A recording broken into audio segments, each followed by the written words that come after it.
Dear New York Knicks, dear Knicks fans, Knicks broadcasters, and everybody that has ever been involved with the New York Knicks.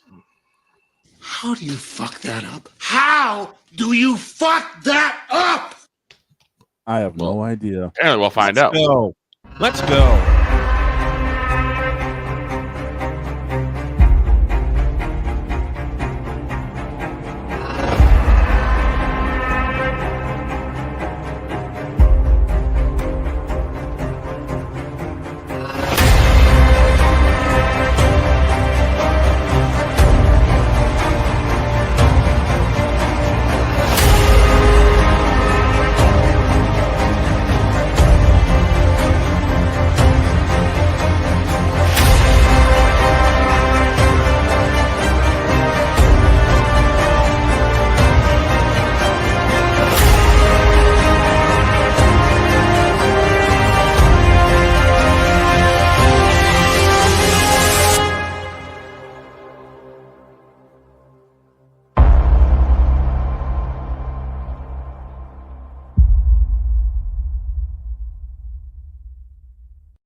Can't do it. We'll do it live. Do it live!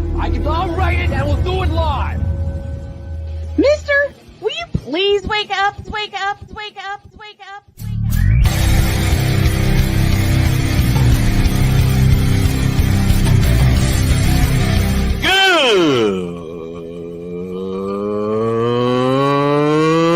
Good morning! Snowman here to all you Brock Purdy and San Francisco 49er haters. Shut up! I gotta thank you, Shane. I mean, whatever happened to the games where breaking 100 points was, I don't know, unusual?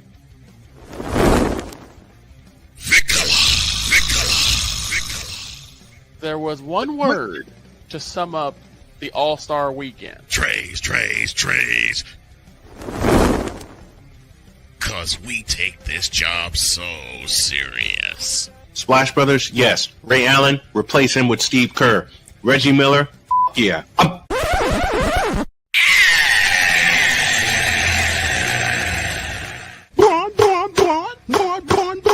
What in the all types of blue hell?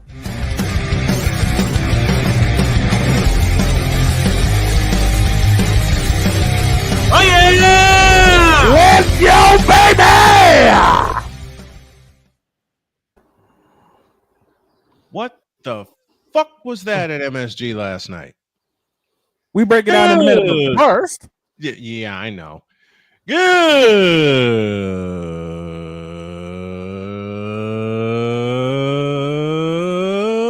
Good morning. Welcome to the What the Hell Was That Tripped Out Thursday edition of Snowman in the Morning. Glad to have y'all with us. Two sponsors for the first hour. Deemed Fit, made by first responders for first responders. And of course, part of our first hour is powered by Invader Coffee, fuel for the fearless. Let's just get right into this. What the fuck was that? Well, To be fair, it was an overtime game. It to wasn't like be it was a fair, blowout. we knew the series was going to go hard, but damn, y'all. Yeah. It's Okay, not a maybe I blowout. should be more direct in my question. Okay. Even though we've seen this act before, even during the Patrick Ewing era. Mm-hmm. Dear New York Knicks, and I include Stephen A. Smith because he's such a fan. Right. I'll change the question. Same people addressed. Mm-hmm. I'll just say this. How do you fuck that up? How do you fuck that up? It Well, was a 14-point lead with 2.5 minutes left. 14. Okay. and they coasted. They took their foot off the gas. Victor, my great orator friend, you say it often and you say it best. Mm-hmm. Those who don't know their history Are doomed to repeat it. doomed to repeat it. Yep. I want to take y'all back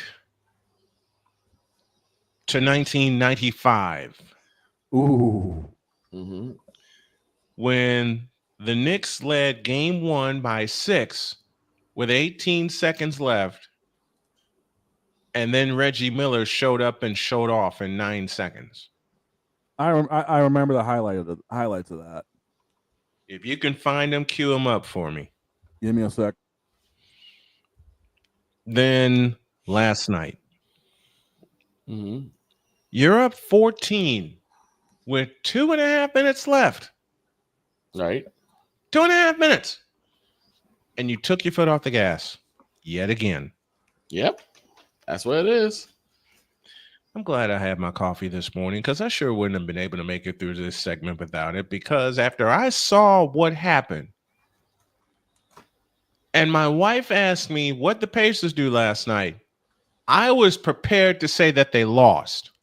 Right. Because the last alert I read, it was 119-105 with 2.5 minutes left. You basically say it was a hard fought, battle. Yeah. Oh, yeah. And it was. The Pacers lost. And it certainly was. I was getting ready to say the Pacers lost. Then I saw the score and the highlight, and she looked at me and says, well, what happened? I said, incredibly, the Pacers won. She went, what the hell? Yeah. I mean, I really just now looked, and I was thinking, okay, the Knicks probably got the first one, and we'll see what happens in game 2. Then I looked, I said 130, 135, 130 hold it out in overtime. 138, 135 Pacers, and the Pacers now lead 1-0. Many Knicks fans, just like game 1 in 1995, went home. And I From believe MSG. I Do we have it? I believe I have it right here. All right. Let's put the full screen up. Houston and Utah tied it too early. We'll be going there at the conclusion of this game. Hang on a Game second. that's seen nearly 60 fouls called. Actually, that is short of the record for both teams. This is May of 1995. 3, and he got it. Reggie Miller with a clutch tray, and it's 105-102. And a steal. Miller retreats to the three-point line and hits again. Tie game. No need to foul. And then, of course, Reggie has the foul and the 2 free throws towards and the the end of it. foul is called with 13.2. All right, pull it down. So, yeah, that all went down. Y'all, I couldn't believe it, and I saw that live in 1995. I saw that live. Going through hell, but I saw it live. Morning, Pizzle, joining us from Florida. Blake Hammock in the house with us. Daniel Berry joining us from California. Everybody in the Fanatics feedback zone. I got a little contest going. Tell you more about that later. But Tyrese Halliburton. Yep. I'm going to issue a statement that no one will bother to believe. Tyrese Halliburton is the new face of the league. I could see that. And no, I am not taking that back. Really? I mean, you realize the fact of Tyrese is a big thing, big reason why there's that new crossover with the WWE for that new DLC they've got going on. Yeah. Mm-hmm. I mean, it's not like they asked anybody else, including that fraud out in Los Angeles, to do it. Thank God they didn't. Because if they did, I quit. I mean, they also could have got Jalen Brunson because last year, Tyrese and Jalen faced off in the ring. In the ring, yep. And but I'm familiar with Jalen Brunson. He played at Stevenson High School in suburban Chicago. So I'm very familiar with the talents of Jalen Brunson. But last night, Tyrese Halliburton showed up. Doesn't he always, though? Well, this more so. Mm-hmm. Had he not had his toe on the line, that would have been game. That was a walk-off. But in essence, it became a walk-off because it granted the Pacers 5 extra minutes. Yeah. This was a classic game up and down. Each team, the Pacers had led early by 7. The Knicks led by 7 at the half. Mm-hmm. Spread out their lead at the end of 3, up 14 with 2.5 minutes left, and the Pacers woke up. Yeah. The Pacers woke up. And I'm looking at the highlights this morning because I did the first half of the game, and then my body quit. I called Victor, told him, I quit. I'm going to bed. Yeah, you did. Yeah, you did. I did for those of you who are wondering, I started the stream last night on time. My wife had gone to bed. But by halftime, my body just said, nope. Ain't doing it. And I'm like, what the hell? Then I went to bed and found out. Right. But you got the numbers up, do you not, Shane? Tyrese had a Tyrese Tyrese Halliburton. It wasn't even Tyrese Halliburton that rescued the Pacers in regulation. It was Aaron Nesmith, who hit 3 consecutive threes in the span of 90 seconds. Yeah, Nesmith ended up with 30. Halliburton had 34 and 11 in 42 minutes. 34 and 11 for Halliburton. But the real Nick killer last night was Aaron Nesmith. Let's show him some flowers. 3 consecutive threes in 90 seconds. Yeah, ended up with 30 points, 2 boards in 38. And mind you, this is the same game where Brunson went off for 43 and Cat had 35 and 12. Yes. Each team shot 50% plus from the floor. So there weren't many rebounds to be had. But they both came out smoking. The difference is the Pacers, and this is what ended the game for them, stroked more threes. 15 of 37 compared to 11 of 34 for the Knicks. 11 of 34 from deep. Let that sink in, folks. 11 of 34. And your other big difference, they also left 12 points on the stripe compared to 7 for the Pacers. 21 of 28 compared to 28 out of 40. So for the second consecutive series, the Pacers snatch home court advantage, which means Gainbridge Fieldhouse in Indianapolis, Indiana, and a good morning to the No News podcast joining us, which means Gainbridge Fieldhouse, a very familiar place to me in Indianapolis, Indiana, is going to be off the charts. Oh, easily. I've heard that place get loud during a regular season game. It's going to be worse. I've heard that place get loud during a regular postseason game. And I say regular because East Finals and NBA World Championship, you already know what to expect. This place for the Pacers beginning this weekend is going to get raucous. I wouldn't be surprised if they have to tear that sumbitch down and build it for game 4. At least replace the damn roof. Listen, Victor and I have done games in the United Center. Yes, we have. In the midst of a full house. In the midst of 20,000 plus.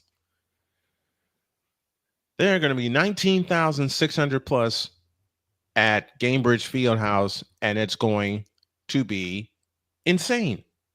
Oh, yeah. Because Tyrese Halliburton just cemented himself, I believe, as the face of the league. He's certainly the face of these playoffs. I mean, much love to Anthony Edwards, the legend killer. Okay. Very much love to Anthony Edwards. Very much love to the MVP, Shai Gilgeous-Alexander. But the face of the playoffs for me is Tyrese Halliburton. And what did I say at the top of the playoffs, gentlemen? Right. Who was the wild card that y'all had to watch in either conference? Indiana. The Indiana Pacers. The Pacers, yep. In fact, you called for the upset on this series. I did. And I'm holding true to that. Well, I'm holding true to that. Pacers already won in, and they've already said they're ready to turn you into a profit. But here's the question. Here's the question that I ask often: Are they going to be happy with stealing one in the Garden? Or are they going to be really greedy and try to swipe both? You are never just happy with getting one. Mm-mm.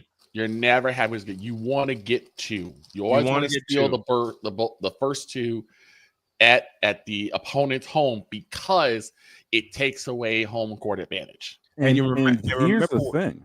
Here's the thing about it. I'm looking over the lines right now going into game 2 for both series.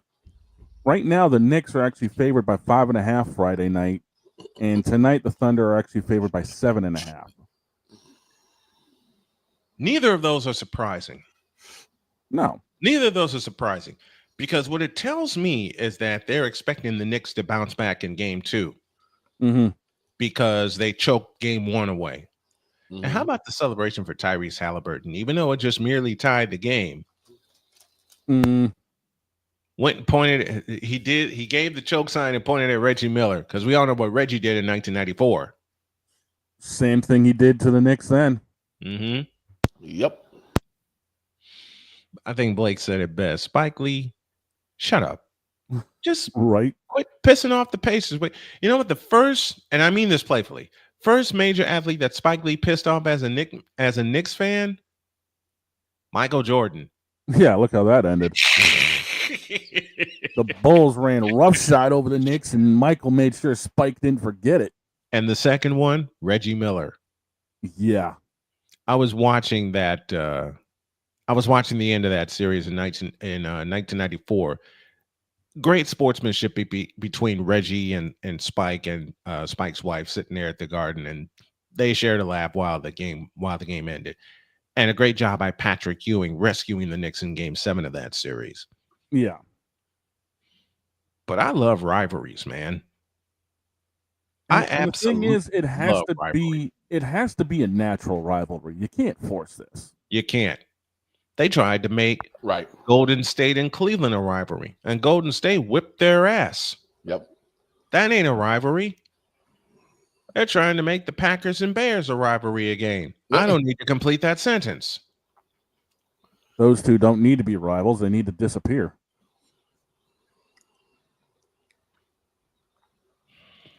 Don't get me started. Don't get me started. Caleb Williams, you a bitch. You know what? I have something we can talk about to fill in the gap. Before we get to Juan Soto, I'm going to talk about Caleb Williams. Because Corey has surfaced. You sent me something. Wait, because I sent y'all something. I sent y'all something. Shane just gave me the idea. So, of course, we're going to call an audible. It's what we do. But I sent y'all something a couple of days ago. And now I'm going to go off. Because Caleb Williams, thanks for proving me right. Oh, boy. Back in the deuce.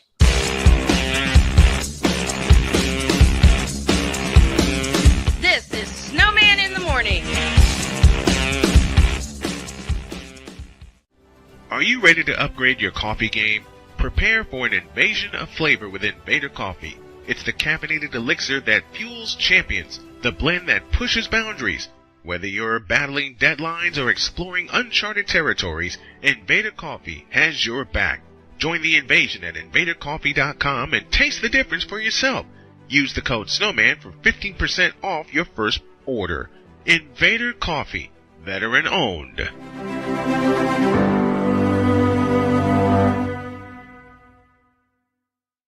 Join the transporter to Hades. Your butt and gut becomes one. Join the reformer of hooker whores. This is my daughter, Placenta Booty Johnson. Join the bronze claw. Whenever you are in distress, take off your baseball cap and throw it in the air. Join your very own superhero of broadcasting, Chris Bass. So whatever color crayon they get, they palm it and do 2 circles, and that translates to, I can beat up black people. As he takes you through the week's paces in Baseline. Live every Saturday at 8 a.m. Eastern, 7 a.m. Central, Pacific Time Zone people, just stay asleep when this is on live and just catch the recording. Oh, I'm sorry. Exclusively on the Chris Bass YouTube channel.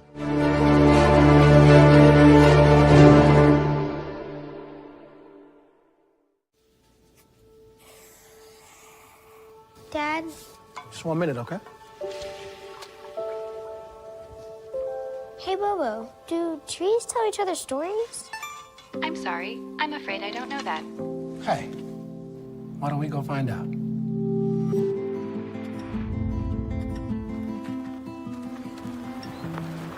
Listen. Do clouds take naps? I couldn't tell you.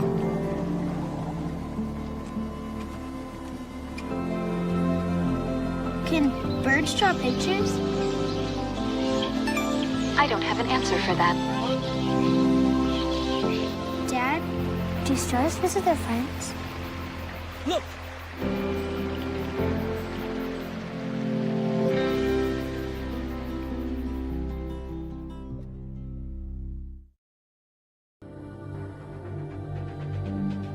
The spirit of battle is a powerful force. It's a force that drives us, pushes us beyond our limits. It's a fire in our hearts that fuels our determination, our commitment, our strive for greatness. Every challenge faced, every obstacle overcome, it sharpens our skills and fortifies our resolve. This relentless pursuit of excellence makes the journey so exhilarating. And the victory, it makes the victory sweet.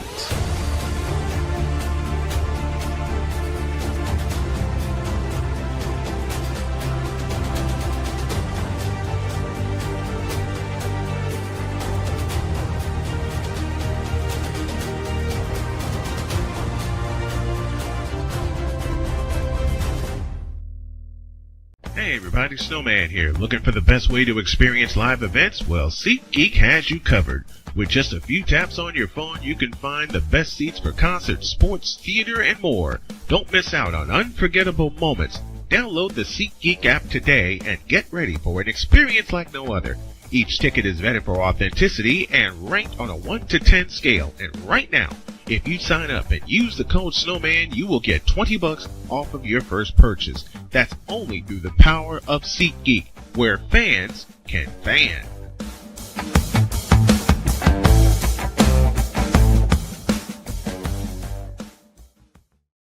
Mister, how do you operate this Twitter thing or this Instagram thing or whatever the heck?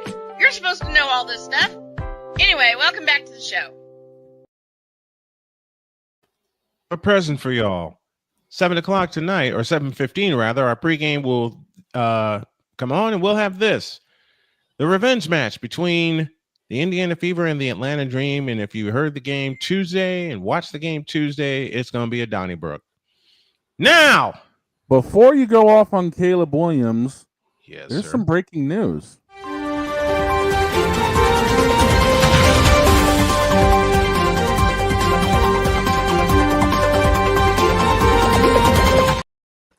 Okay. Brad Daugherty just announced on Twitter that he's going to be joining the NBA on NBC commentary crew this season. I love it. Okay. Now, one of the most underrated centers to play the game. Brad now Daugherty. let's just add all of that into the fact that NBA on NBC has also added Vince Carter to the mix. And of course, as we all know, Michael Jordan is coming on board.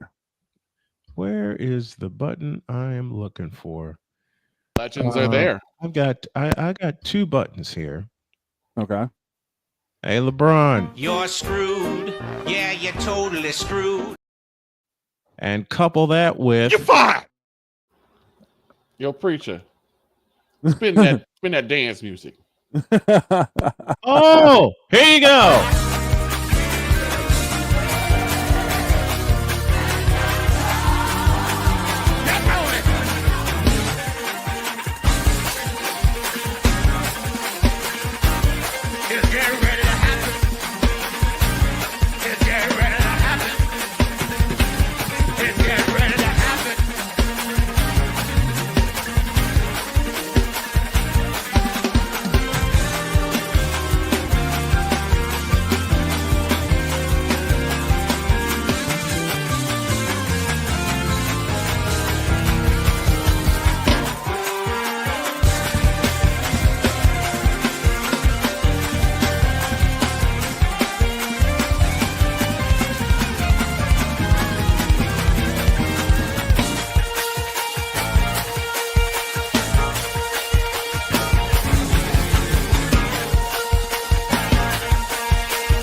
I'm sorry. What'd you say, Jody, honey?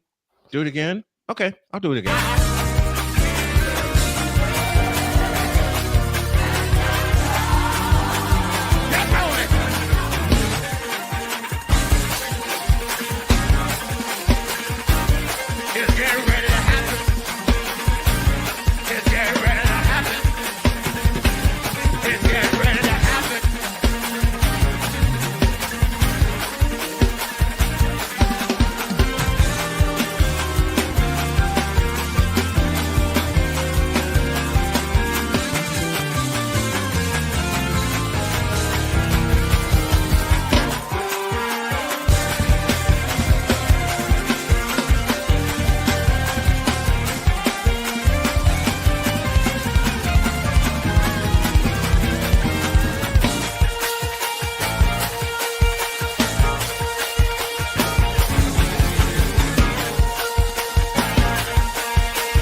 That loud laughter you hear, even though she's away from the house, that would be my wife, Jody. Mm-hmm. Right. The Legends are on NBC. The Legends are on a mission. Mm-hmm. To tell LeBron James to shut the up. Speaking of people who need to shut the up. Do it again. Speaking of people who need to shut the up. Thank you. Yes, sir. Let's go ahead and get to what we're going to talk about. Yes. Yes. God, I sound like Cole. What the hell is wrong with me? Right. Oh, God. Fire up the take, will you, please? Oh, damn it.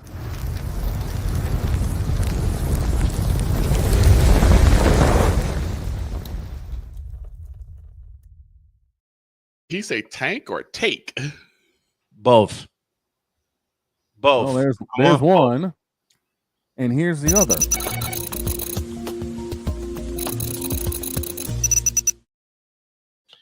Now then, I'm going to read a little something, and then I'm going to ask a favor of the dog here.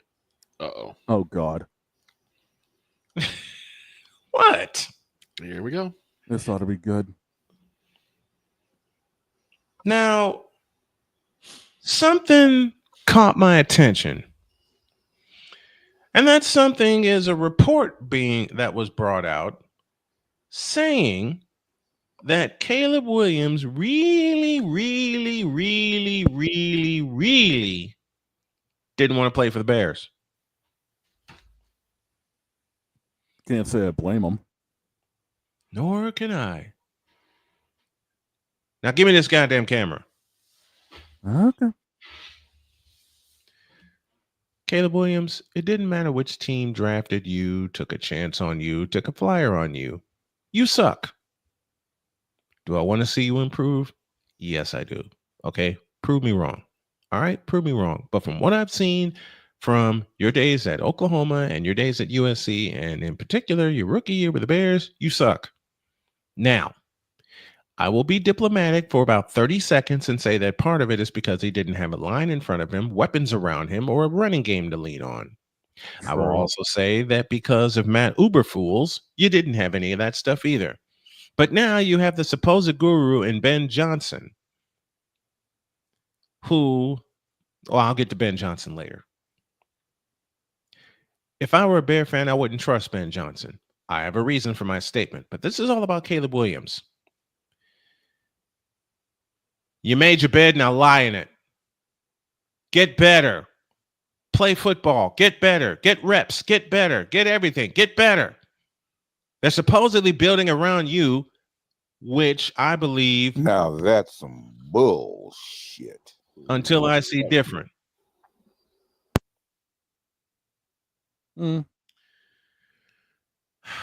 Sometimes, Bear fans, I still have to think, what in the all types of blue hell are you guys thinking with some of the posts that I've seen? And yes, it caused me to unfortunately do something I am never supposed to do, but sometimes I fall into the trap and I do anyway.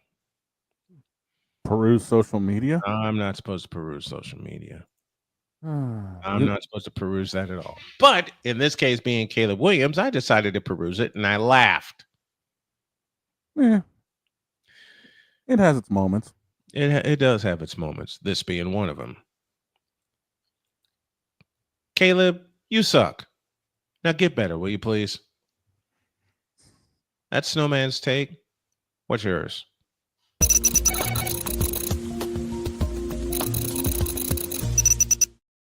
Since we're doing that, I got musings. Oh. So now I got to find the I got button you. for the random musings of.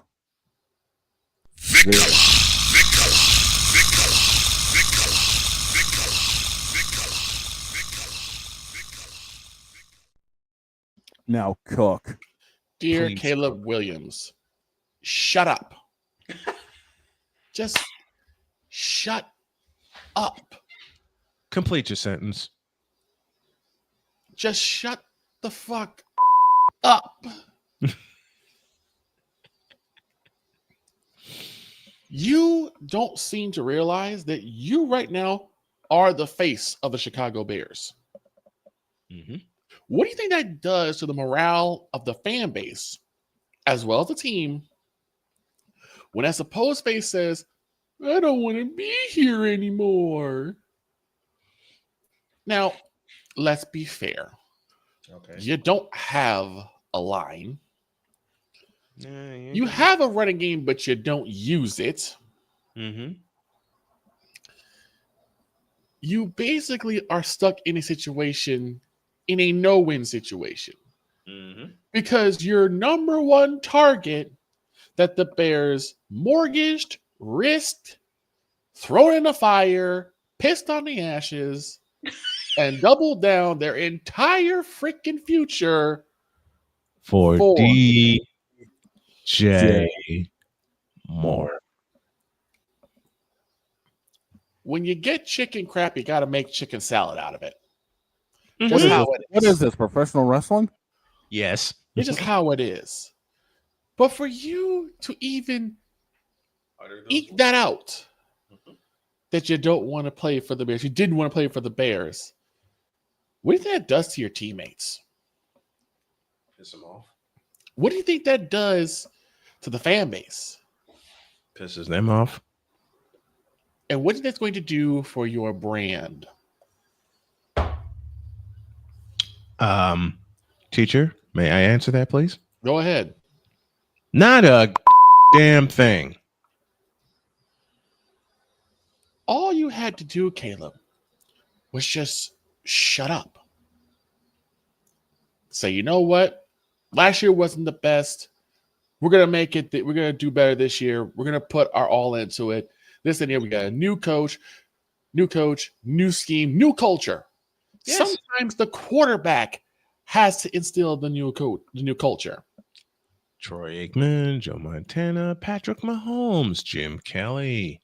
And this is why I said to shut up, because of the fact that you make it harder for your fans and your apologists to vouch for you. I have been the one that has said on this show, Caleb Williams is showing me something. Yes, you have. You got the running ability. There were several games that I called where you made plays happen with your feet. Now, should you always rely on that? No. But in the situation that you have with the Bears, you were able to do so. And that's fine. That is fine. In fact, some of the greats do it, like Michael Vick. Like Steve Young. Like Troy Aikman to a degree. Troy Aikman, like Joe Montana to another degree. I'll mention a couple of more. Jim Kelly, Mark Rippon, Joe Theismann. Hell, if you really want to think about it, honestly, Doug Williams before he left for the Redskins. Steve Young before he left for the 49ers. And continued to do with the 49ers. So you have... I don't need to say anything about what goes on up here in New England. We already know. Mm-hmm. TB12. Sir? TB12. Absolutely. You have the ability and the talent to do so. And that is what your fans jump on. That's what your fans gravitate to. What they do not want to gravitate to is for you to act like Cam Newton. Oh, God. I'm going to be sick. For you to come out, even if it didn't say anything, the fact that this stuff alludes to it is a bad look for you and a bad look for the Chicago Bears. So, Caleb, shut up. If you don't want to say anything, don't say anything. Don't open your mouth. Say, you know what? I'll let my play on the field talk for me. Because now you're coming into a house divided. Because you got some people saying, we don't want to be here. Get the out. Get the F out. What's the old saying? It's better to keep your mouth shut and talk stupid than to open your mouth and prove everybody. Yeah. It's rather for you to keep your mouth closed and let people think you're an idiot rather than open your mouth and prove it. And remove any doubt. Mr. Yates, anybody? Oh, I'm sorry. Okay. My petty mouth just came out. I apologize. Yeah, you know what? I'm just gonna put it out there. Mr. Yates, you're gonna have to stop. It's one thing when you decide to throw little shots here on our show. It's another thing when you try to mess with someone's money while they're on an assignment. And it's getting to the point I'm going to sit here and I'm going to recommend Snowman to find legal representation. Already in process. Because now you got me involved and you don't want me involved. But that's neither here nor there. What happened? No, I'm just aggravated. Talk later. Yeah. But anyway, Caleb, you have the talent and the Chicago faithful, or as we like to call them, the Midwest Committee of Bear Idiocy. Yep. Which really holds true. Still believe you to be the future. Well, it's time for you to prove it. Be a leader. Being a great quarterback is one thing. Being a leader is what separates the guys like, say, Prescott, and even Zach Wilson and the likes from the Montanas, the Youngs, the Aikmans of the world. It's the leadership. Mm-hmm. Because not everything went their way. And yet they still fought tooth and claw to push forward. Those are my musings. Just shut up, Caleb. Shut up and play. And these have been the not so random musings of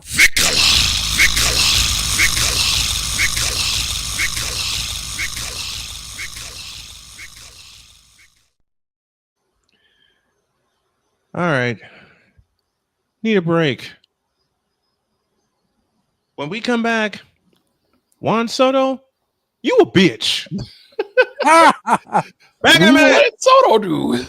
You'll find out. We're back in a deuce.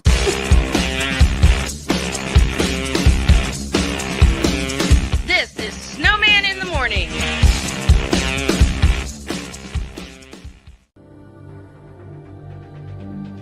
The spirit of battle is a powerful force. It's a force that drives us, pushes us beyond our limits. It's a fire in our hearts that fuels our determination, our commitment, our strive for greatness. Every challenge faced, every obstacle overcome, it sharpens our skills and fortifies our resolve. This relentless pursuit of excellence makes the journey so exhilarating. And the victory, it makes the victory sweet.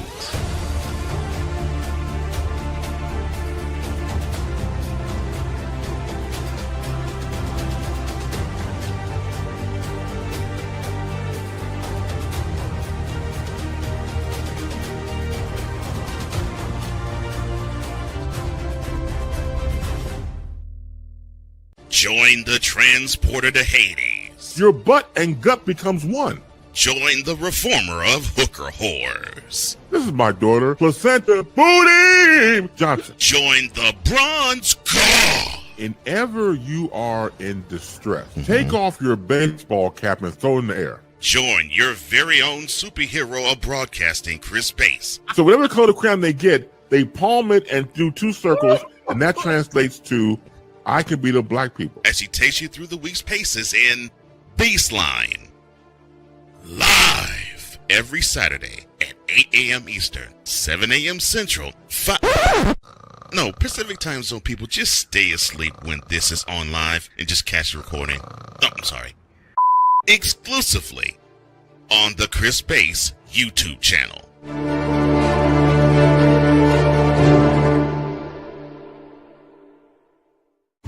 Here's an important message from the Diabetes Solution Center. Do you like pricking your fingers to test your blood sugar levels? No one does, but it's important to maintain your health. And now, by wearing a small remote device called a continuous glucose monitor, or CGM, you don't need to prick your fingers anymore. It's easy to use and helps you make more accurate diabetes treatment decisions. If you are testing your blood sugar 3 or more times daily, injecting insulin, or using an insulin pump, call the Diabetes Solution Center right now. And if you have Medicare or most major insurance coverage, you may be able to get a new CGM at little to no out-of-pocket cost. Shipping is free, and we'll even bill your insurance company for you. If you are testing your blood sugar 3 or more times daily, injecting insulin, or using an insulin pump, call the Diabetes Solution Center right now to learn how to end the painful finger sticks and get your own continuous glucose monitor, or CGM, at little to no out-of-pocket cost.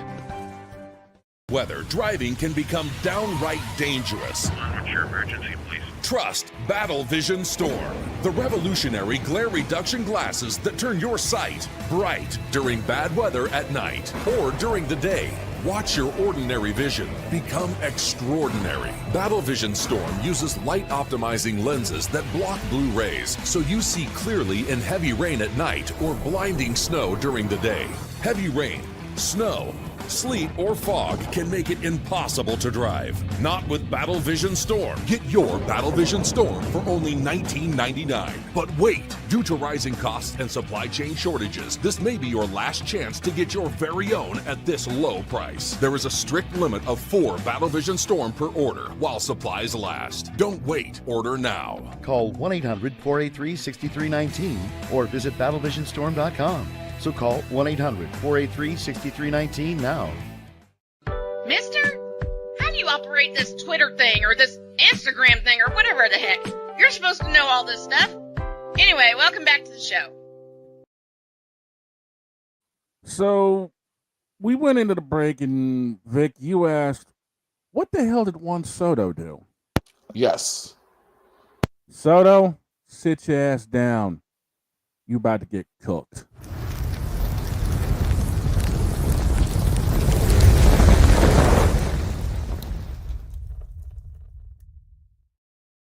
All right, so this dude's got a 15-year, $765 million contract with a $75 million signing bonus, right? Explain to me how in the last 10 games, somebody with a contract that big goes 5 for 35 with 12 strikeouts. What?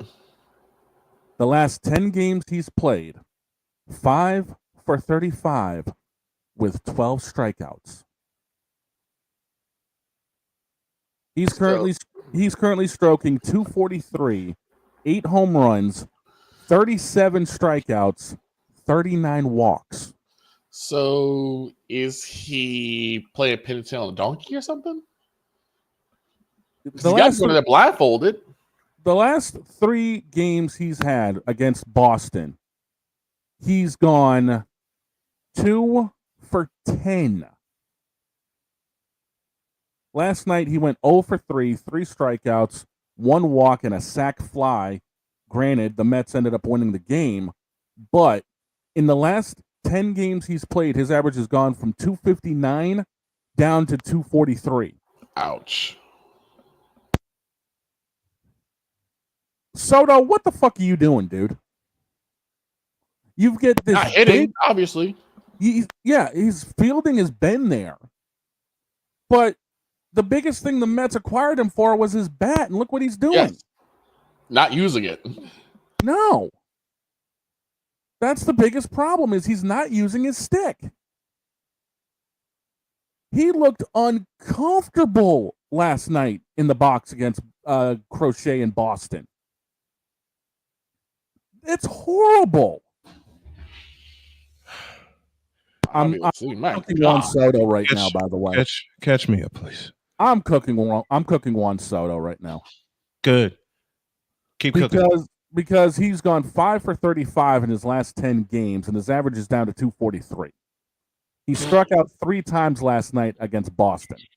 The only ball he put in play was a sac fly late. Late. His average is in the last 10 games, like I said, it's gone from 259 to 243. So sad. That's sad. It's horrible. That's embarrassing. I mean, the New York media has already cooked him because game 1 of the 3-game set against Boston, he had one that he thought was gone over the monster, so he didn't bother busting out of the box. It would have been a Fenway double if he booked it. Instead, he ended up basically cruising into first because he thought he ended up launching it. Right. I'm sorry, but you bust out of the box, and if it clears the monster, it clears the monster, but you break out the box. You have to run like it's your last. You have to you run have like to run it's like you're going to be put out at first base. Exactly. Well, he hasn't even been bothered to reach first base lately. Well, obviously not. With how many? 12 strikeouts in the last 12 strikeouts in the 10 last games? 10 games. And a was I 5 saying? for 35 plate appearance. I was gonna say, is he playing pin the tail of the donkey? He has to be going up there blindfolded, right? No. Or he's just gone up there confused. I mean, look, there are good pitchers. Let's be for real. There are some amazing pitchers. Yes, absolutely. But ain't no pitcher that good that you can't at least get 35. contact. Contact. His contact against Boston didn't happen until he ended up, last night, until Crochet left the game. Crochet owned him. To say the least. With deed in hand, obviously. So I'm beginning to wonder if the Mets are starting to get buyer's remorse. Yes. Mm-hmm. Answer is yes. Because you guaranteed $75 million on a contract bonus for him for signing. But you got a 15-year, $765, and right now he's performing like he's been on the injured list. I mean, come on here. This is anemic. He hasn't been this low, average-wise, since 2022 when he only played 52 games for the Padres. And like I said, he was hurt. That's embarrassing. As a hitter, that's embarrassing. Listen, I know I struck out a lot when I played baseball, but at least I tried my best to put the ball in play. I did too. I faced some great pitchers when I played. Yes. Okay. You're gonna face some demons. I could do nothing against him. Hell, Frank Thomas had a 15-pitch match with the great Nolan Ryan. Yes. And y'all know how much I love me some Frank Thomas. And Nolan Ryan was my hero for pitching. Mm-hmm. Let's put it this way. In the Boston series, he went 2 for 10 with 4 strikeouts. 2 for 10 with how many strikeouts? 4. 2 for 10, which means 40% of the time against Boston, you whiff. He was taking the seat. Or as the great Ken Harrelson said, he's grabbing some bench. Grabbing some bench. He went 1 for 10 against the Yankees with 3 strikeouts. He's grabbing so much bench, the ivy from Wrigley Field was starting to grow on him.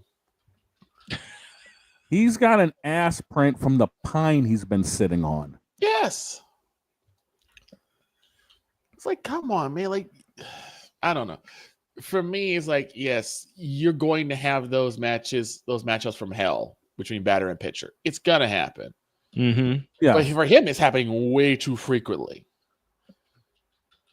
Where after You're 5 for 35. Yep.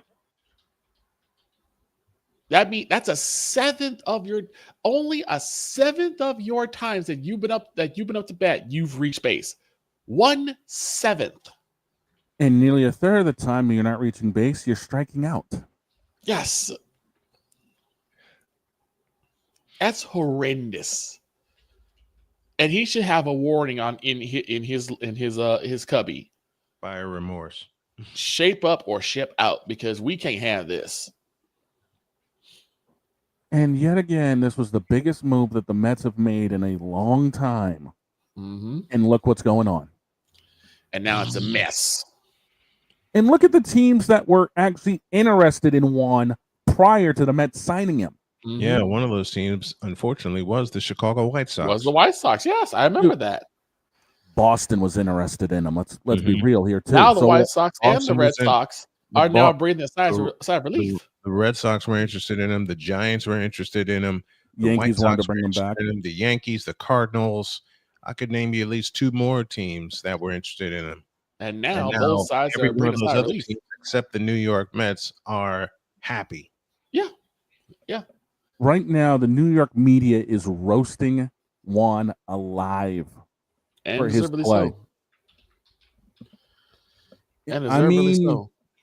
yeah, because after game 1 of the series in Boston, they came out with a picture with the caption "Juan slow-mo." This is one of those days that I really wish Dietz was here. To me. This is one of those where I really wish Dietz was here, because Dietz is a Mets fan. Mm-hmm. So we'd have an insider on what the hell's happening with Juan Soto. Is he just not paying attention to the ball? I mean, Crochet carved him up, and it wasn't even like Crochet was trying to go inside outside. Crochet didn't even throw his best stuff. I was gonna say, No, one of the strikeouts was on the outside half on a heater, and then another one was more towards the middle, but it was a cutter. And so Juan he was took throwing them. fastballs, basically. Yeah. That's what it sounds like. And Juan Soto just took them. 2 of the 3 strikeouts that Crochet had, Mm-hmm. Soto didn't even bother moving the bat. That's sad. That's sad. You big dummy. That is sad. To the New York Mets, what the hell were y'all thinking with this one? Dear New York Mets, how? We can Just how? we can feel. You know what Juan Soto who Juan Soto reminds me of? DJ Moore. I was gonna say Milton Bradley. Ooh. Oh God, that's worse. Woof. Matter of fact, while we're throwing jokes, while we're clowning him, you know where he graduated from? Meaning Juan Soto? Where? Here. So I realized that I think, even though it's not advertised, right, there has to be a place for stupid people. We don't know because we're not stupid, so we don't know anything about it. It's like a secret club society. Oh my gosh. So I come to the conclusion that he graduated from SU, stupid university. Yeah, get all the stupid ass letters that go along with graduating, high honors of being stupid. I can't do no more, man. Vámonos, dominos, vámonos. Stupid university, where everyone graduates. Magna cum stupid. To the New York Mets. You guys are a game and a half behind Philly right now in the NL East. In which you shouldn't be. Well, they've got a 5-game lead on Atlanta. Juan Soto is going to be the biggest liability you guys have this season, unless he finds the magic he had when he started his career in Washington. And remember, Juan Soto's a World Series champion. Just remember, Juan Soto's a World Series champion. He won that in Washington. In his rookie season. Matter of fact, to go a step further, Juan Soto made one of the final putouts for the Nationals to clinch that NLCS against the St. Louis Cardinals. Juan Soto's best year was 2021 when he was playing for the Nationals. 151 games played, a 313 average. Mm-hmm. And he only struck out 93 times. In 151 games? In 151, yes. 151 games. What happened to that? Right now, he's on trajectory to strike out basically every game the rest of this season. Mm-hmm. And I think he 37 will. strikeouts in 49 games played. I think he's going to do it too. I think he is too. What in the hell happened? Keep your eye on the damn ball. And obviously, he's not doing that. He is. He's just watching it go into the catcher's mitt. That's the problem. Are they more strikeouts looking or swinging? It seems to be more Swinging. looking than anything else from what I've been seeing. So he's Swinging. not judging. He's not judging the bait. He's not judging the pitch well. Then that's the problem. Let me That's his correct my eyes. answer. Let me correct my answer. I think it's even. I think You it's think even so? between the two. I think it's even between the two because, as you described, in that series against Boston, there were a few times he didn't take the ball. He didn't take the bat off his shoulder. No, he didn't. The only swinging strikeout he had that I can really think of was late in the game again against Boston, but that's when Crochet was getting ready to come out. Mm-hmm. And Crochet just threw him a sweeper that was so far out of the zone that he got him to chase. I mean, it was like 2 feet away from the zone, and Soto still went after it. Dummy. And watch, I can guarantee you that he probably has some choice words for the ump. Oh yeah. Yeah. If he didn't, he just walked clean away, shaking his head like, "What am I doing up here?" So Better answer that quick because the Mets are dependent on you. Yeah. Soto, if you want to hang around New York for the full term of your contract, shape up. Or you're going to be traded real fast. And there ain't going to be a team that's going to want you if you're playing like this. Right. Potential be damned. It's what have you done for me lately? And your stats, kid, they ain't doing it. Right. Now do me a favor and get up. Your ass is already hot enough coming out of New York as it is.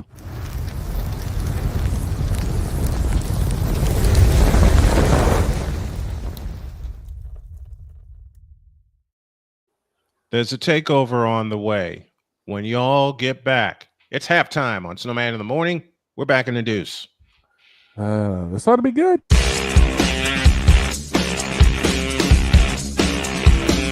This is Snowman in the Morning. During bad, SeatGeek is the ticketing app for fans like Boomstick Lady. No free throw is safe from the roar of her sticks. SeatGeek helps her find a seat in the direct eye line of the shooter so she can sit where her boomsticks make the biggest boom. Everybody okay? SeatGeek handles the tickets to sports, concerts, and more, so fans can fan. I think I finally found. Hey, how you doing? Hey, Mason. Hey, Mason. Got a new house. It's looking pretty cool so far. A place that I call home. I'm teaching Louise how to cook some lasagna. It only takes a spark to make a fire start.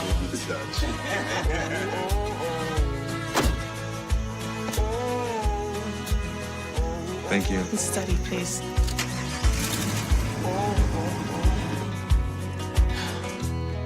I think I finally found a place to make my own. A place that I call home. This place that I call home. My mother was always very familiar with her neighborhood, but one day she stopped at the stop sign for much longer than usual. And she didn't know whether she should go forward or turn, and she wasn't even really sure where she was at. It was very unsettling for her. I felt so much better after my son told me Mom, I don't want you to worry or be afraid. I'll be there for you, and we'll figure it out.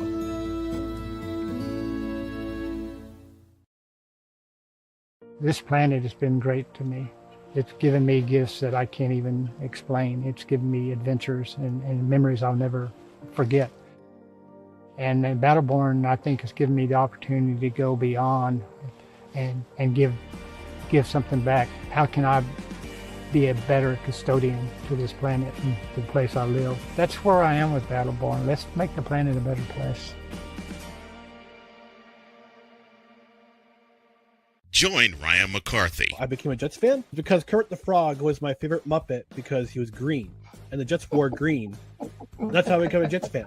And Dustin Henry. ESPN is cashing all in on let's pay a few personalities and we'll just kind of fill in the gaps. As they walk you through all of the world of sports from their perspective. The Albany Empire, it's a literal circus. No credentials required. Where, Ryan, say the tag. Where you don't need a press pass to talk sports. Every Monday at 8 p.m. Eastern, 7 p.m. Central. On YouTube and where you can find all podcasts. Hey, Eagles fan. Join my man Cool McCain and a host of others as they break down every single game, every single week in an objective manner, and also from a fan's perspective as well. Remember, this cast feels just like you. Nobody likes you. And you don't care. Fly, Eagles, fly. Eagles Elite Podcast.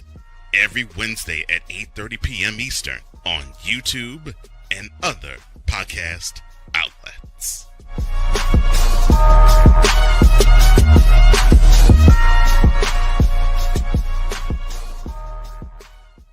Mister? How do you operate this Twitter thing or this Instagram thing or whatever the heck? You're supposed to know all this stuff. Anyway, welcome back to the show.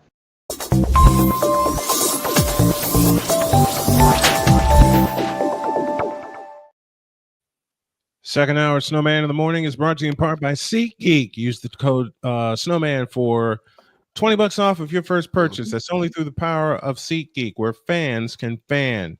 We're waiting on Allie to drop by for the token female takeover, but I need to throw Victor under the bus. What'd I do? Nothing. I'm just kidding. Oh. I'm just kidding.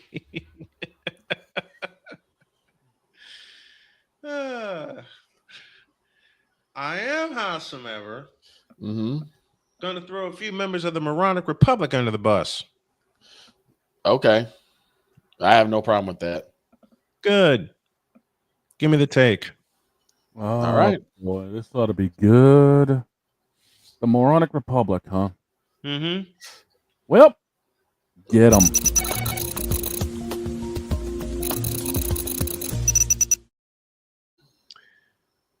Okay, Moronic Republic, hear me and hear me well.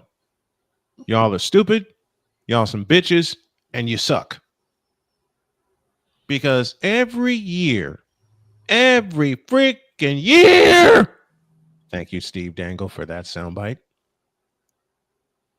it's the same damn thing.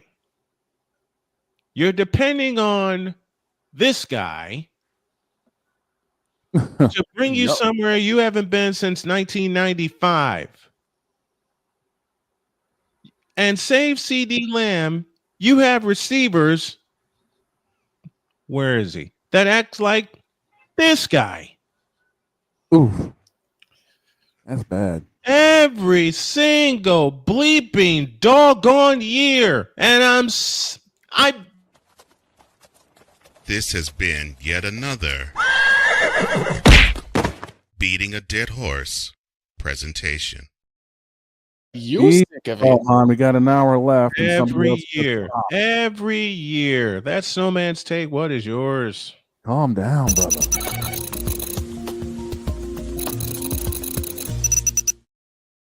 Woosa.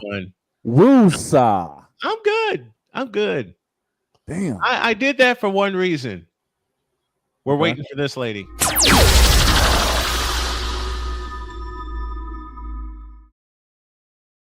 Here's Allie from the joining Magical us as she- Winds of Chicago, Illinois. It's Mike Drop Moran. Yeah, you muted again, Dow. Muted. Damn, I think you muted. You Can't hit the hear wrong you. button. We can't You're hear muted. button. You hit the button. Whoops, There I you did go. it again. To quote Britney Spears. Well, that's how we're going to start this thing. Yeah. And then we ended because I have daughters and I hear that song all the time. I'm sorry for you.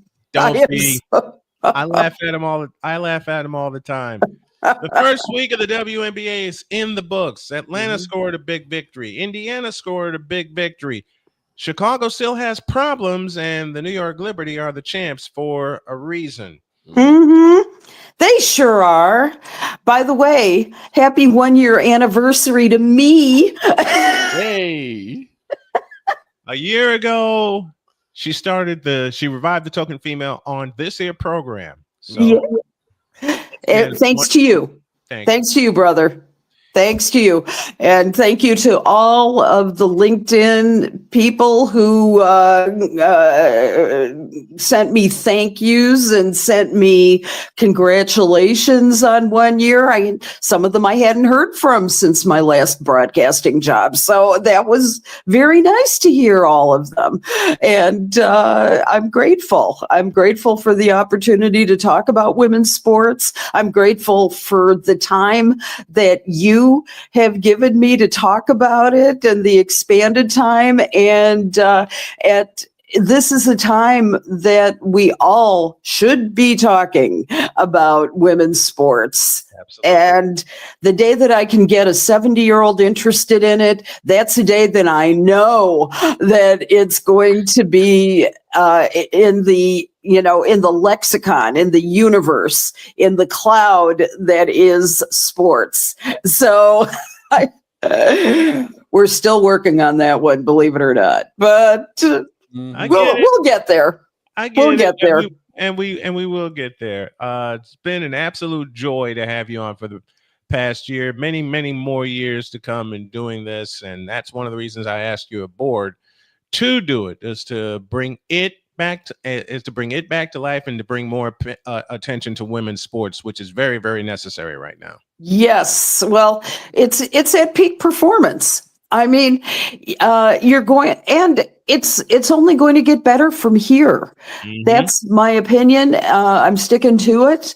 And look at this first week in the WNBA. Now, I'll save my thoughts on the Sky for a little bit, but New York Liberty has proven why the hell they won the whole thing last year.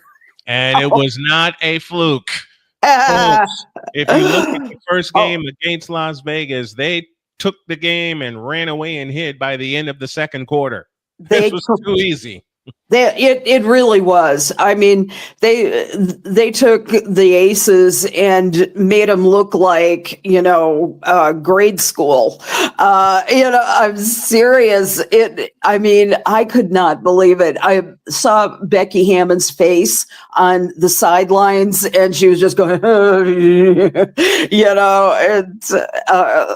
think she aged about 10 years in that game because it was pathetic. Of course, they did eventually rebound. I mean, they did get their win this week. So, and currently stand, by the way, at 8th in the league, at 1-1. Minnesota, though, oh my God, have they been wreaking vengeance? Vengeance is mine, saith the Lynx. Yes. Sitting undefeated is something else, man. Oh my God. I did the game last Friday between the Wolves, the Lynx, and the Dallas Wings. Nafisa Collier was held in check for 10 minutes. Yeah. And the second quarter happened and all hell broke loose. And that's just how it's going to be. They are on a mission this year. And I think they're going to have some pretty damn stiff competition. Oh, yeah. It's so early in the season, but right now, here's where they stand.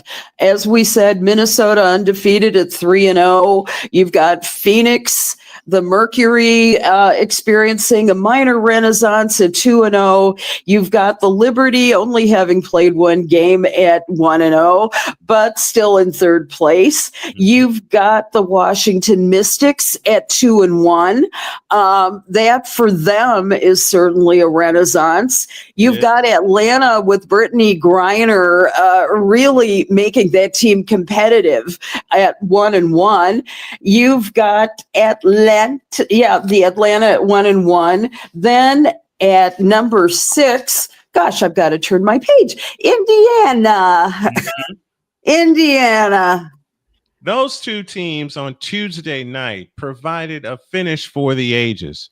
Yes. Because Indiana got the early lead, Atlanta tied it, took the lead, and it seemed like they had an answer for every Indiana surge until a minute remained in the fourth quarter.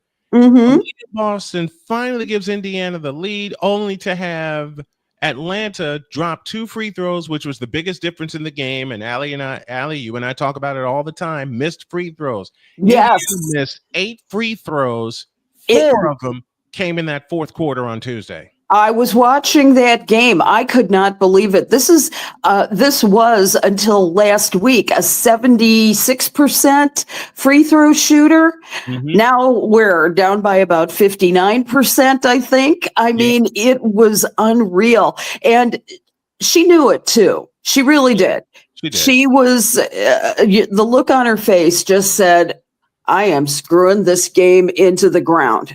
It was, and I actually, and I love the Indiana Fever for who they are and what they've done for the WNBA.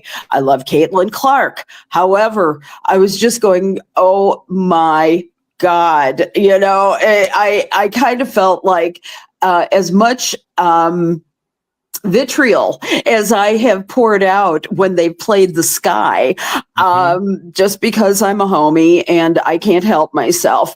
That's fine. That's fine. Yeah, I was just like, oh, I felt sorry for this girl. I did. I just felt so sorry. But that was the difference in the game as well, was her missed free throws. And what do you do? So I'm sure that she will regroup. I'm certain that in practice, she's just going to be, putting in extra hours, just going to that line and shooting. So, and there was no real reason why that happened. I don't think that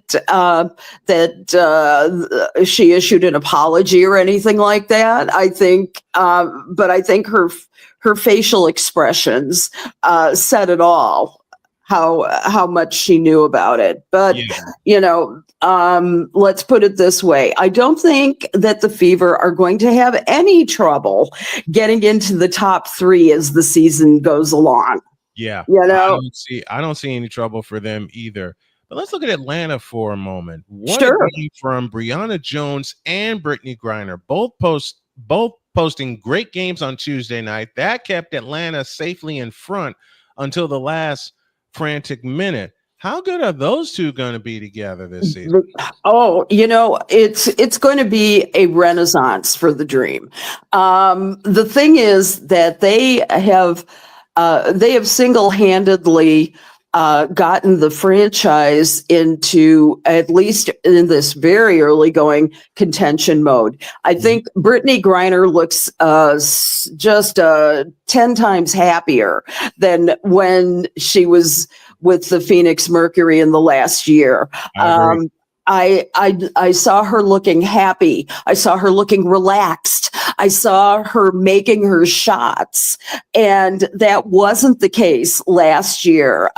We had you and I had both wondered what was going to happen to her because she was just so out of sorts. I don't know if it was the 18 months that she spent in the Russian prison that caused it, but I do understand one thing, and that is that change can make a whole world of difference if you're not coming back to the same thing, if you're not coming back to the same coach, if you're not coming back to the things that maybe have taken on a different meaning since such a life-changing experience. Sometimes that change can make a world of difference. I can give you an example from my own life, and that is I lived in one town for 10 and a half years. And in that time, it was a great change from my previous place of residence. And the thing was that when we moved to Lisle back in February, my kid and I were both ready for a change. We needed to be somewhere else because, my husband had passed away. My world was a lot different from the time that we were there. And my feeling was that by having this really, a different place, a different atmosphere, a different way of looking at the world, something different outside our door. And in my case, working utilities and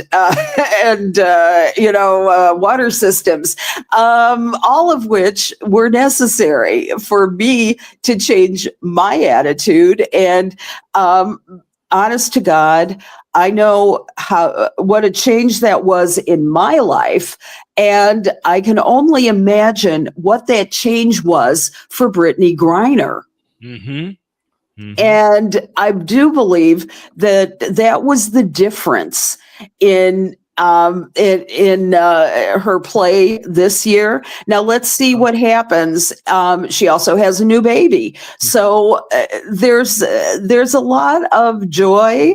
There's a lot of the things that are necessary in order to make the world a good place. And Atlanta's a hopping town. Georgia's is Atlanta's building and booming big time. Yeah, Atlanta is booming big time.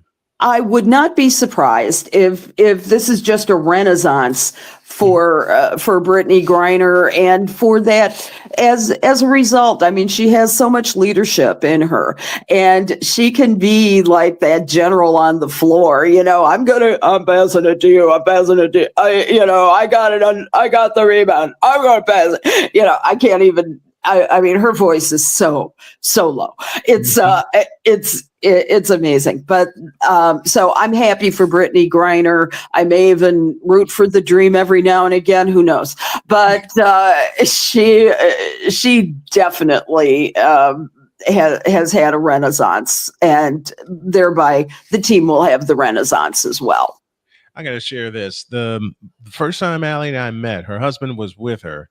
Yeah. And we were getting prepared to do our segment. And once we got started, Allie made me crack up laughing. I turn around and he's nearly on the floor dying.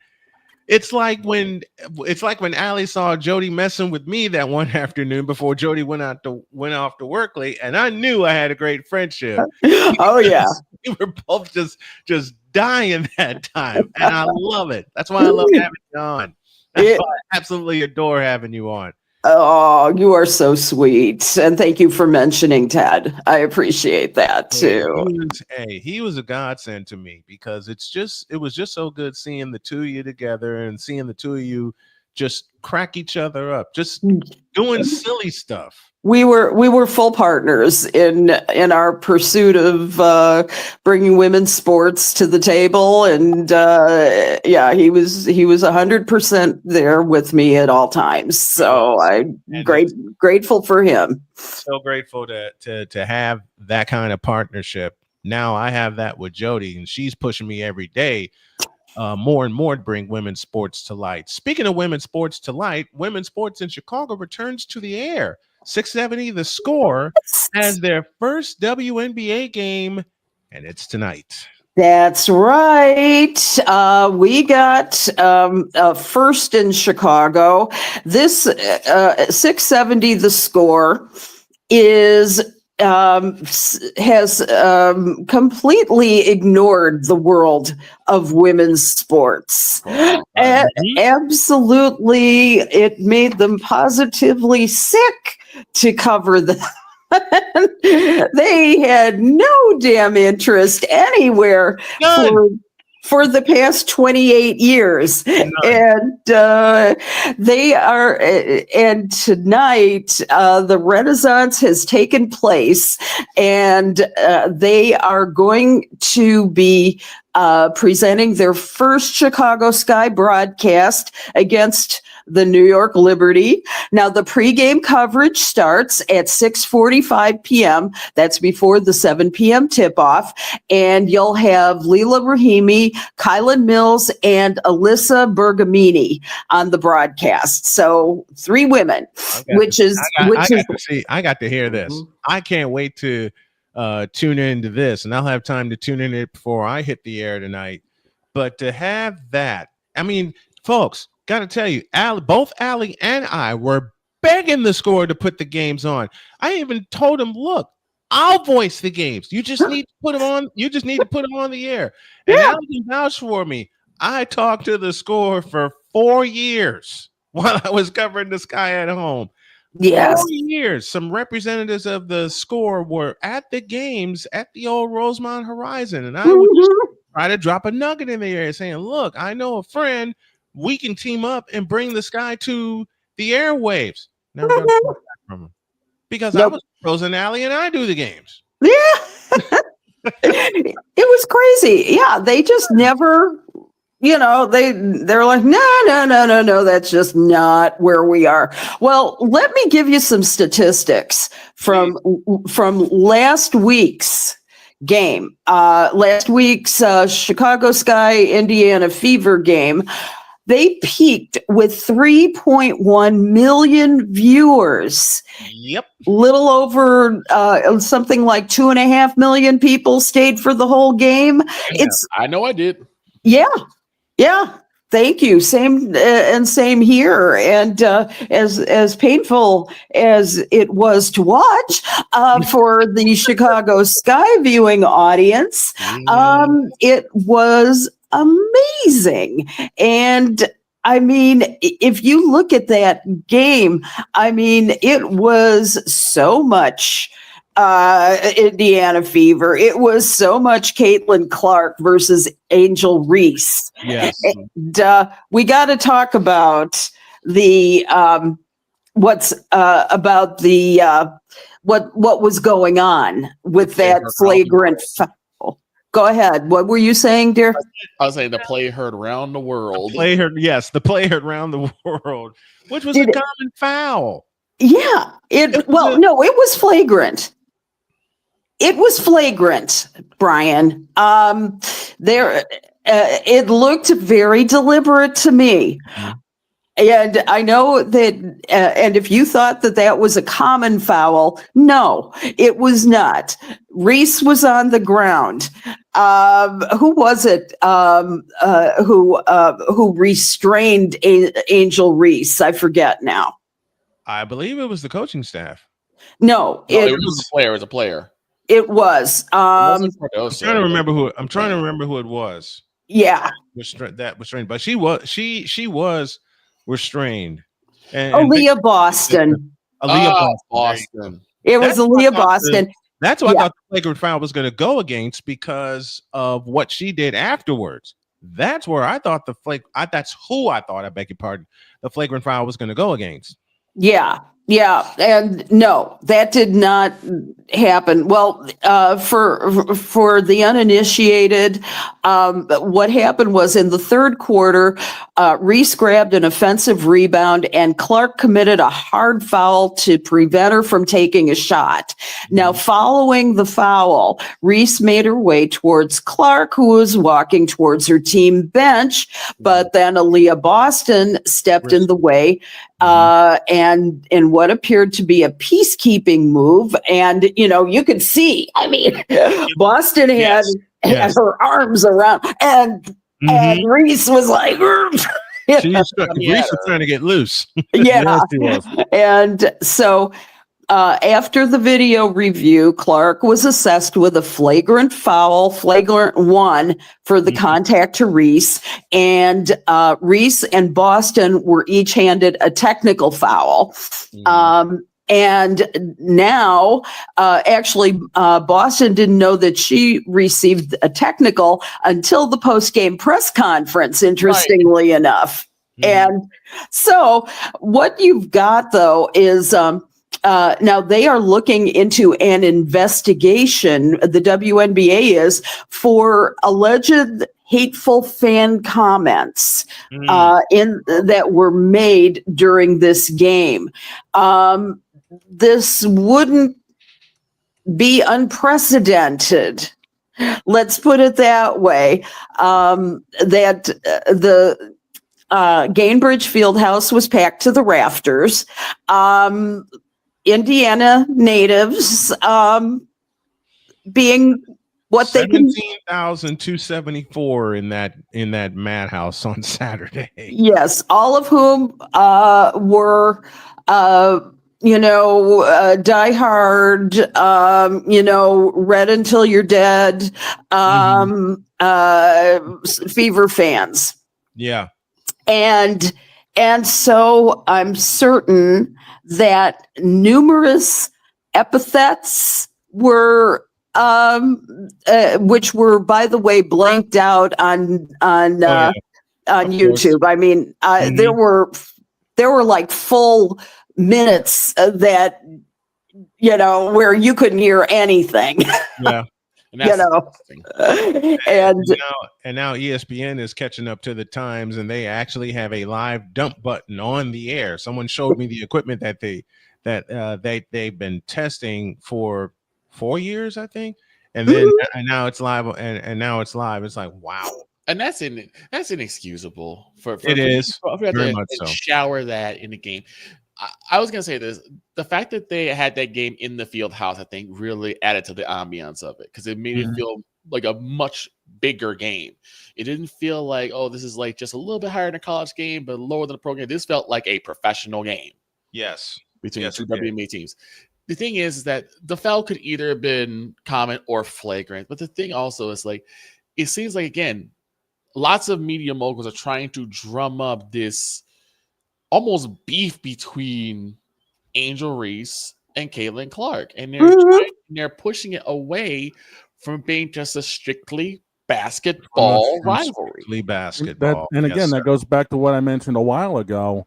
You can't manufacture rivalries. It has to be natural, and the media is doing their absolute damnedest to manufacture this. Natural rivalries, Bulls, Pistons in the 80s. Hello. Yeah.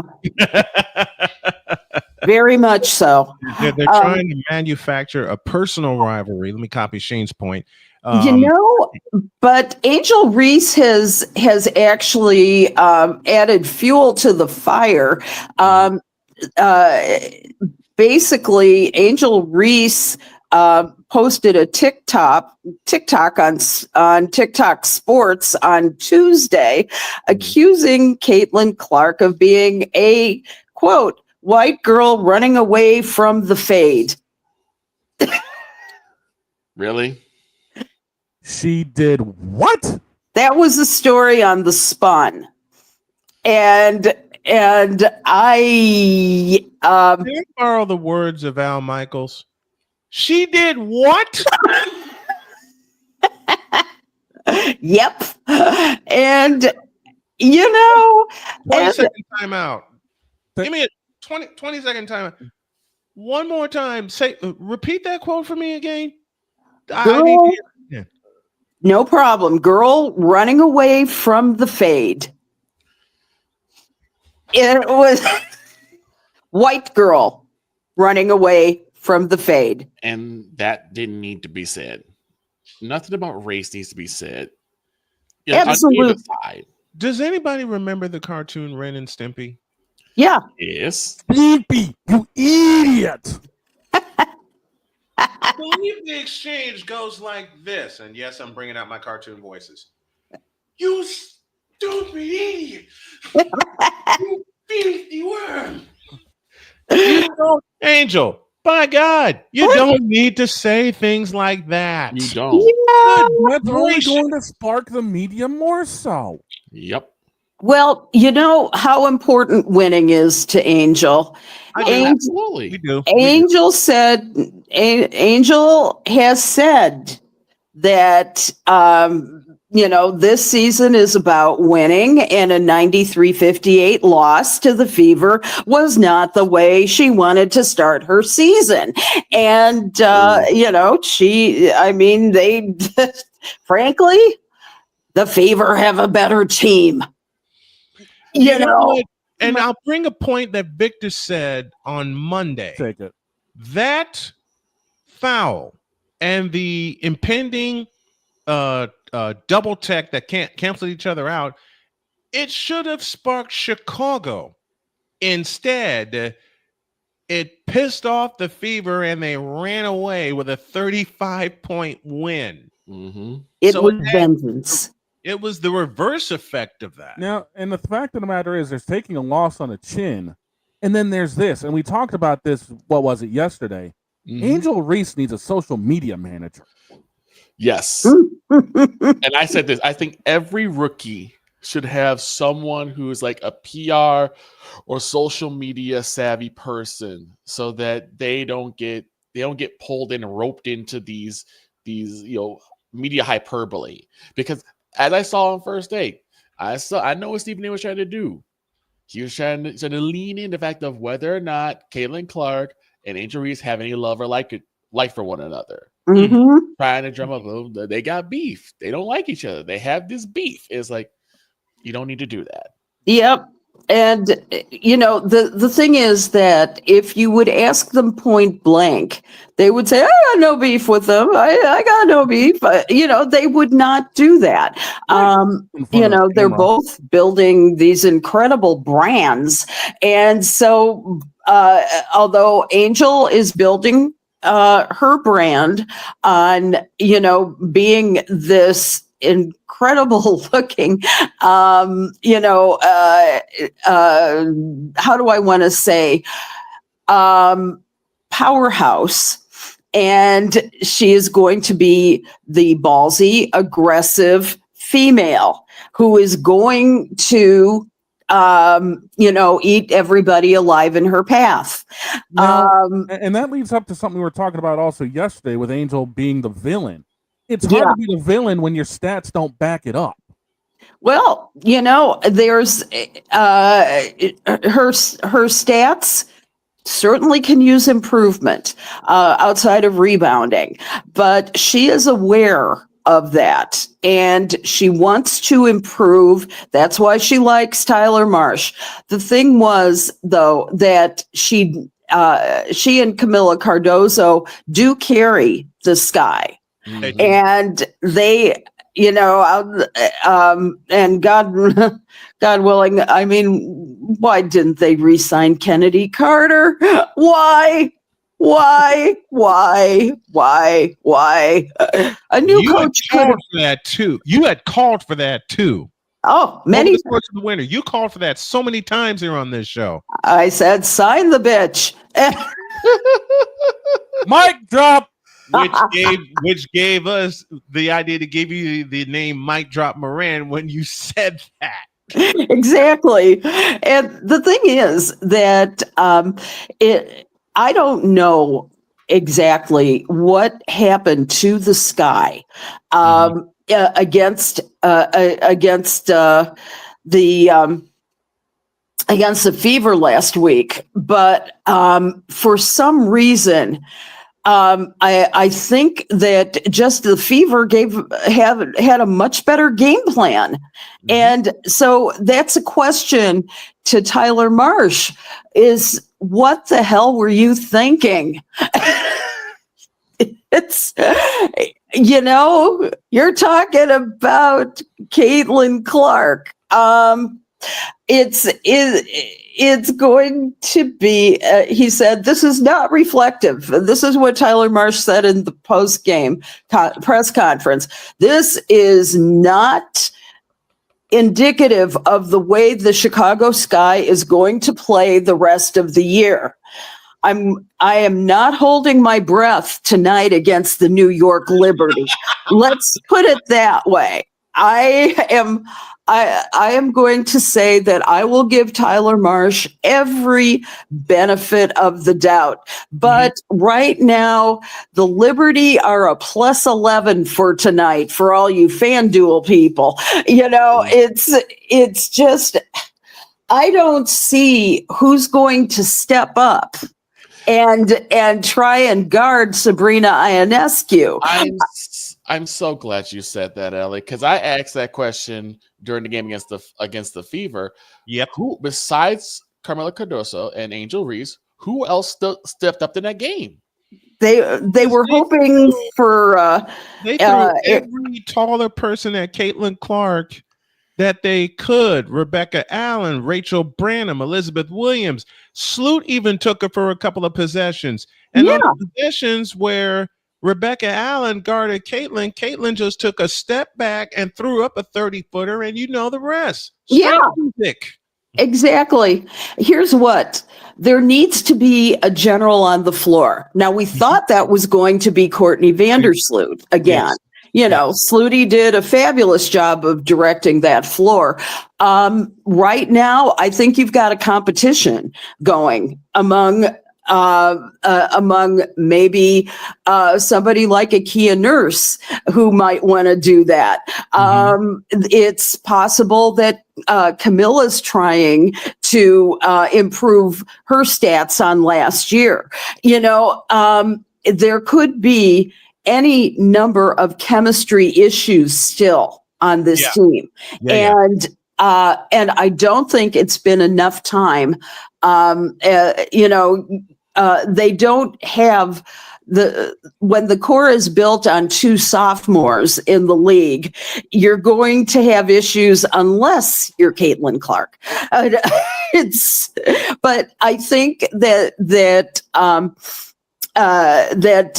Stephanie White really did a fabulous job of putting that strength into the Fever that they didn't have last year, and so it remains to be seen what the Liberty can possibly do and against the Sky. And I mean, I just don't see it. Mariah Jefferson is day to day. She's the only one who's injured. And I mean, we will just see what the situation calls for. Are you guys hearing me okay? Yes, you're fine. We got you. Okay. Great. Because I'm doing things on the phone. I get a million calls a day, and it's like I'm seeing everybody calling right now. The feeling. Yeah. Listen, when I was doing the show in Edinburgh, I didn't have a laptop available to me. And I did the show on my phone. I cannot tell you how many times I was knocked off the air trying to engineer the show on my phone. Thankfully, had a friend send me a laptop, and now I'm working on upgrading that. So we totally get it. Yeah, we totally understand that. Any predictions for tonight's game? I'm going to predict a complete blowout yet again for the Liberty, and there's just too many options, besides Ionescu, you've got Brianna Stewart, of course, John Cole Jones, Natasha Cloud. It's for a team that's forming like the Chicago Sky, and they really had to go back to the drawing board with the new coaching situation and all that. You've got a team in the meantime that playing with so much confidence, playing with so much in the way of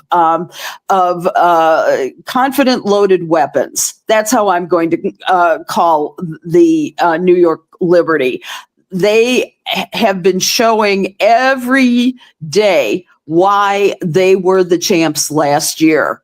So what I'd like to see is a nice little face-off, maybe a dance-off between Ellie the elephant and the lioness. That would be fun. Wouldn't that be great? That'd be entertaining for sure. That would indeed be entertaining. That would be. Other than that, I'm going to say Liberty 85, Chicago Sky 60. Yeah, that sounds about right. Because I buy that. Yeah, I'll buy that. I hate to report that way, but I calls it as I see it, and I'm honest in what I think. And I'm not always right. Love that. Love that about you. I mean, it's not going to be a good night. No, for the Sky on the floor, because you're talking about a team. Gentlemen, what do I often say? To be the champs, you must unseat the champs. Maybe it'll happen in the Windy City tonight. Now, later on in the season, there will be that. I should also mention, though, regarding the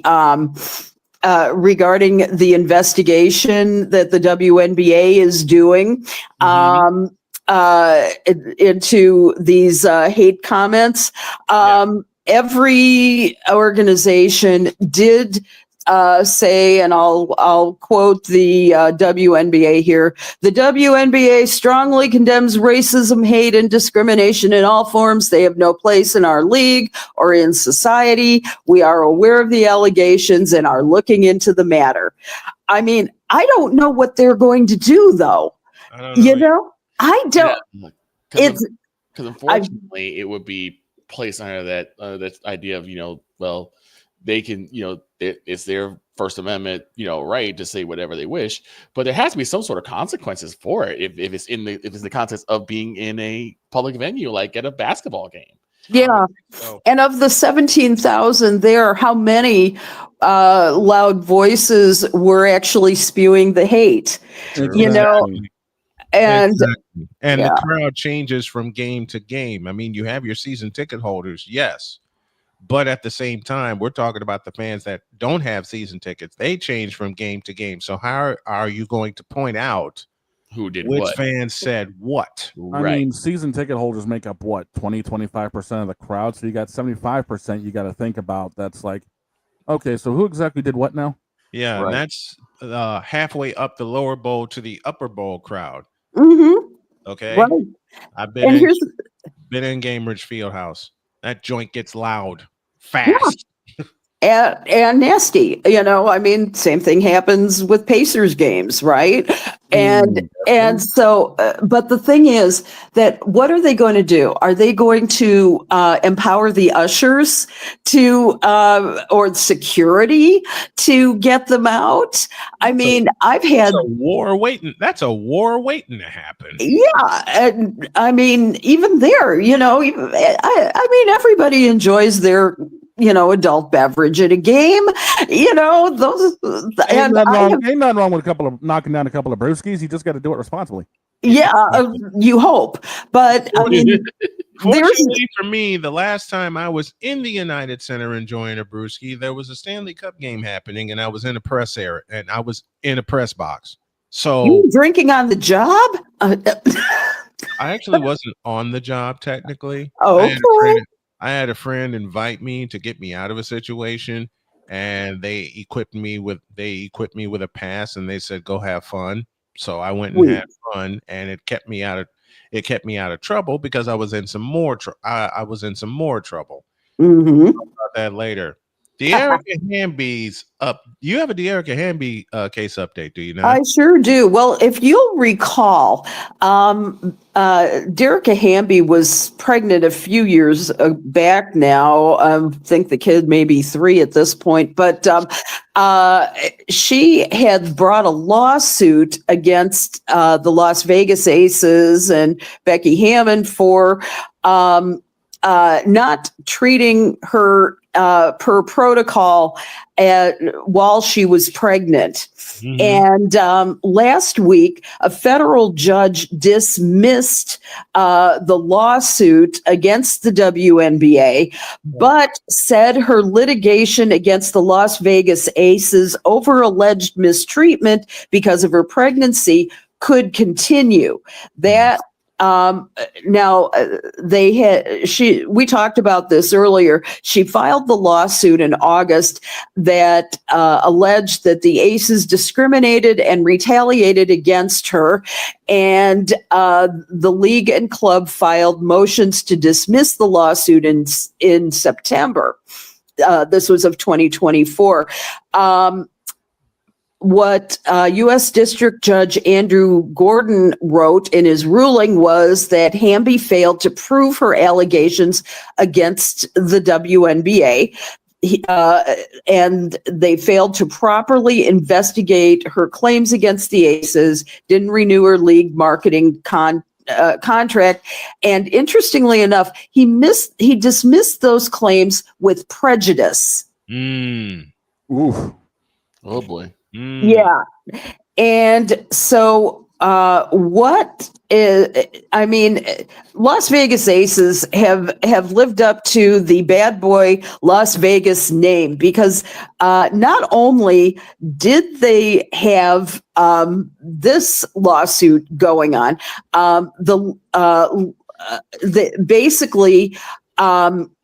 they also have another lawsuit going on.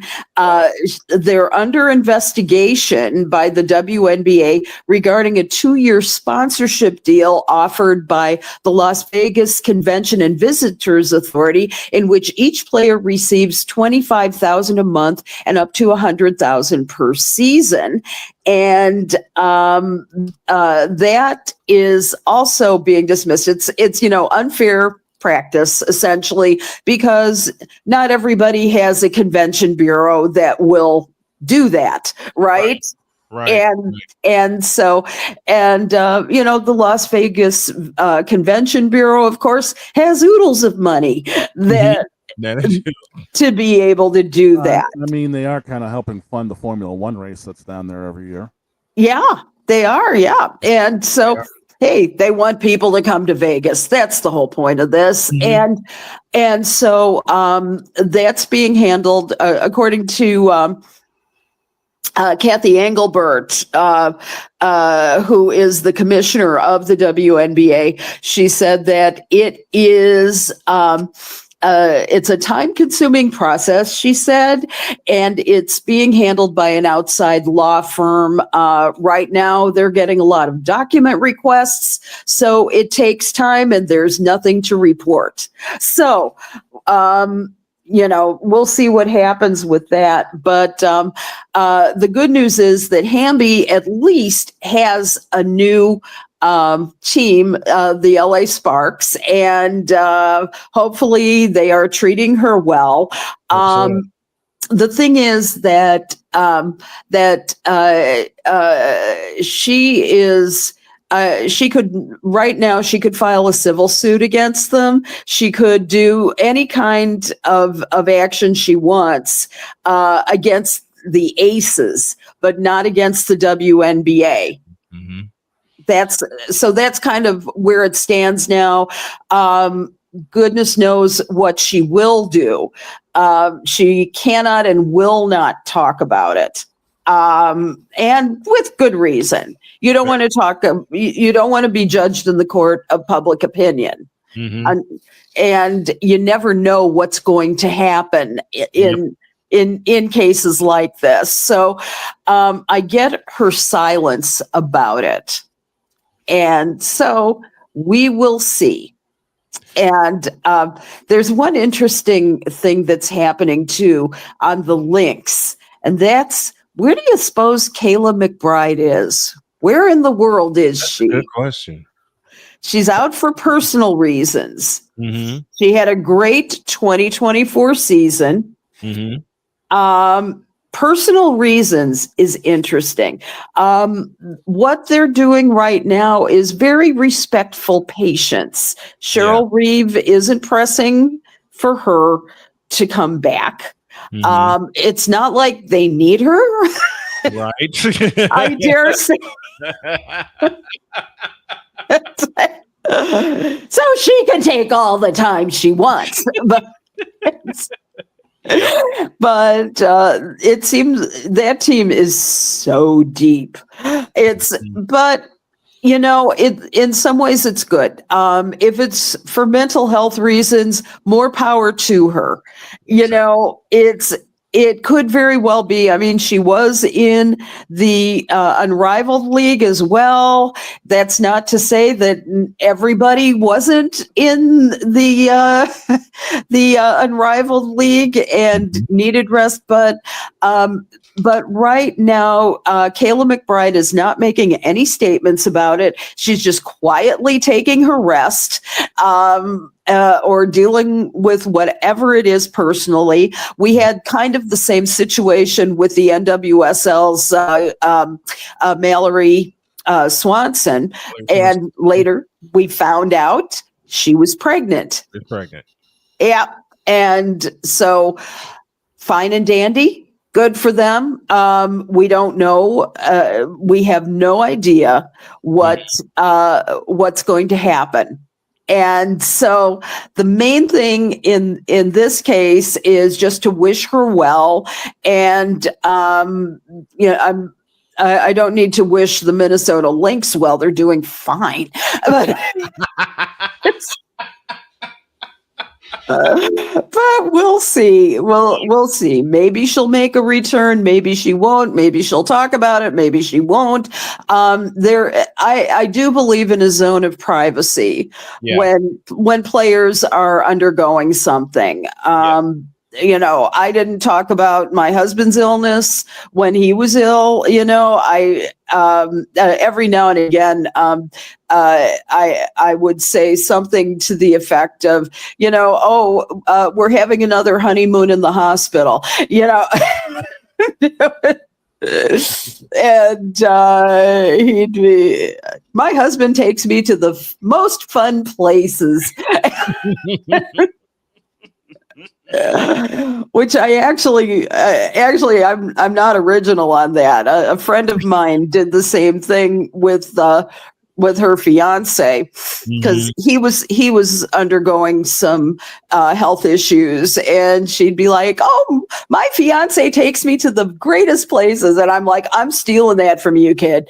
And so she appreciated being the instigator for that, but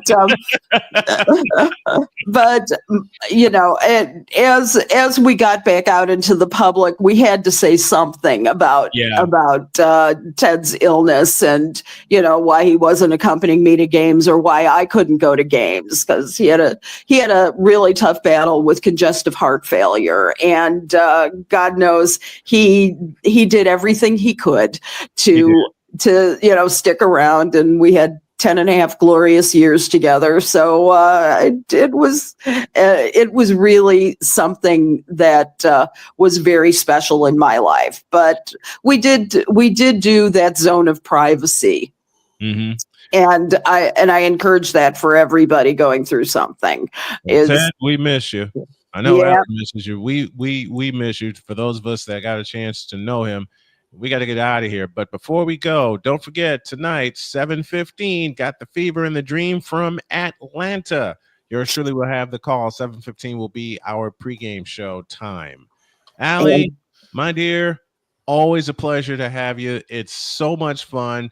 Congrats on a year, and here's to many, many more years of you being with us and being with the show, and many more years of Token Female. Thank you so much. We love you. Thank you. Love you too. Have a great week. Thank you.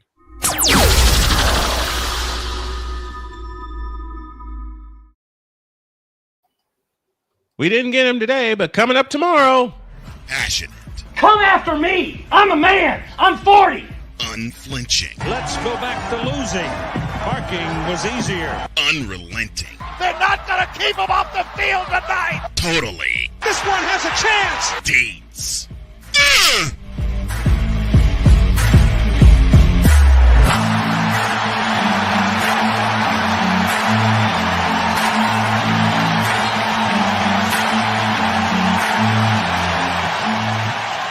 That's not just a murmur. That's a full-blown fibrillation.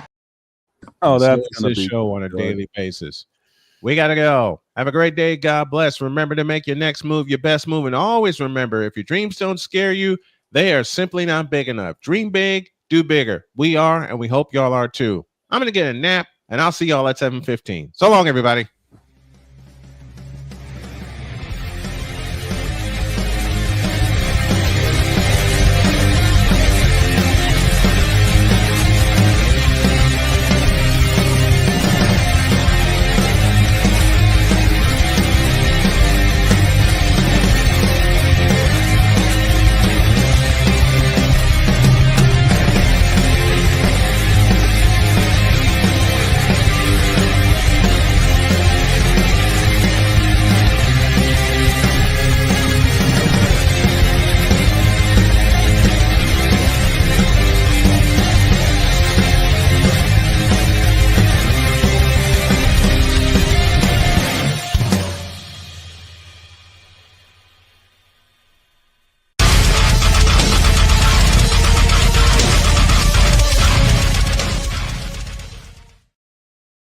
And by the way, Juan Soto, you a bitch. Oh, we're out of here. God.